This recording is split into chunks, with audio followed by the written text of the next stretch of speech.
को पहला शक एक मिसिंग बंडल से नहीं बल्कि एक पैटर्न से हुआ था।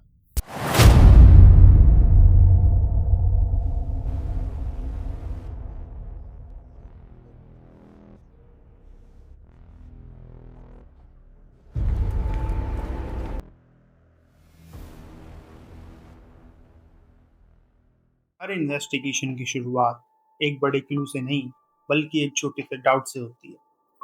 राम मंदिर का डोनेशन सिस्टम भी महीनों तक नॉर्मल लगता है।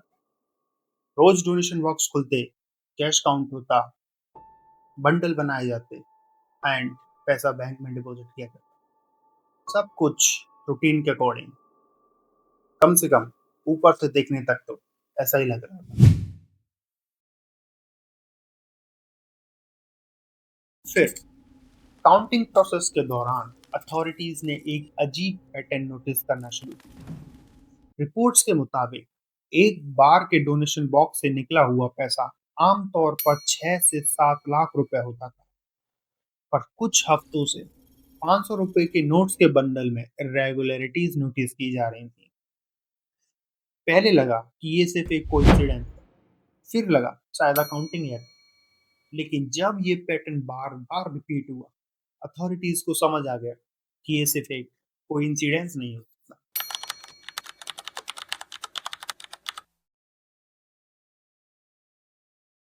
अब सवाल था, सच का पता कैसे चले?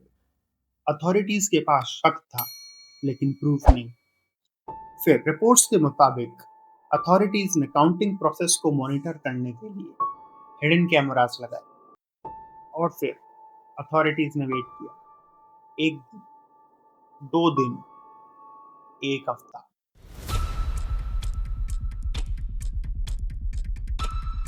जब इन्वेस्टिगेटर्स ने रिकॉर्डिंग देखी तो पुलिस के मुताबिक उन्हें कुछ ऐसे विजुअल्स मिले जिसने पूरी इन्वेस्टिगेशन की डायरेक्शन ही बदल दी।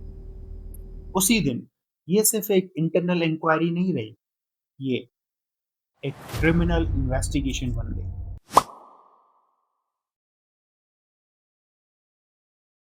रिपोर्ट्स के मुताबिक ट्रस्ट के एक मेंबर कृष्ण मोहन ने राम जन्मभूमि पुलिस स्टेशन में एक कंप्लेंट दी और इसी की कंप्लेंट के बेसिस पे एफआईआर दर्ज की गई। अब इसी के साथ यूपी पुलिस ने ऑफिशियली इन्वेस्टिगेशन भी शुरू कर दी। केस की सेंसिटिविटी को देखते हुए एक स्पेशल इन्वेस्टिगेशन टीम यानी एसआईटी बनाई गई। अब इन्वेस्टिगेशन सिर्फ इतनी नहीं थी कि पैसा कहाँ गया। अब इन्वेस्टिगेटर्स एक और सवाल का जवाब ढूंढ रहे थे कि ये काम किया किसने।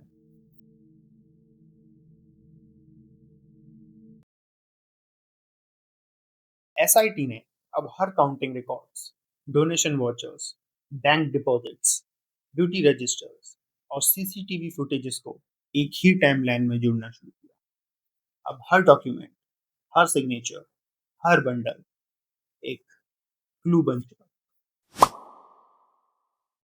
मीडिया रिपोर्ट्स के मुताबिक इन्वेस्टिगेशन के दौरान बैंक स्टाफ से भी क्वेश्चनिंग की गई और उन्होंने जो इन्वेस्टिगेटर्स को बताया उसने केस को और सीरियस बना दिया। According to them daily deposit का एवरेज 24 से 26 लाख था, जो कि कुछ ही हफ्तों में गिर के सिर्फ 16 से 18 लाख पर पहुंच गया।